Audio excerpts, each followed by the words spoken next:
Life is not same for everyone అనేది నేను మా పొలంలోకి వెళ్ళి ఇక్కడ కష్టపడుతున్న వాళ్ళని చూసినప్పుడే నాకు అనిపించింది.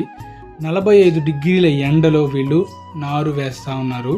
కంటిన్యూస్గా మార్నింగ్ 4కి లేచి 5కి వచ్చారంట పొలంలోకి. 5 నుంచి కంటిన్యూస్గా 1 గంట వరకు కూడా వేస్తారు వీళ్ళు. సో మామూలుగా ఉండదు గైస్. అసలు ఇప్పుడు నేను ఏదో ఒక 4 సినిమాటిక్ క్లిప్స్ తీసి వాటికి ఒక సాంగ్ యాడ్ చేసేస్తే దాన్ని చూడడానికి చాలా అందంగా ఉంటుందని చెప్పి నేను ఒక వీడియో తీద్దామని మాత్రమే వెళ్ళాను. కానీ ఆ వీడియో వెనకాల వాళ్ళు కొన్ని చెప్తుంటే నాకైతే చాలా బాధ అనిపించింది. వాళ్ళు ఆ టిఫిన్ కూడా 11 గంటలకు తింటున్నారు.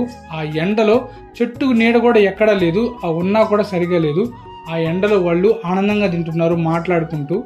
బట్ నాకైతే ఈ వీడియో అయితే చాలా ఎమోషనల్ అనిపించింది. మనం చేసే పని చాలా నిజాయితీగా చేయడం మాత్రం మన చేతిలో ఉంది. కష్టం నష్టం అనేది మనం పట్టించుకోకూడదు. ఆ కష్టాన్ని మించి మనం కష్టపడాలనేదే నాకు అర్థమైంది గైస్. ఇలా కష్టపడే వాళ్ళ స్టోరీలు మీ ముందుకు తీసుకొస్తాను ఖచ్చితంగా. దాని గురించి మీరు వీడియోని లైక్ చేసి సబ్స్క్రైబ్ అయితే చేసుకోండి. మరిన్ని వీడియోస్తో మీ ముందుకు వస్తాను.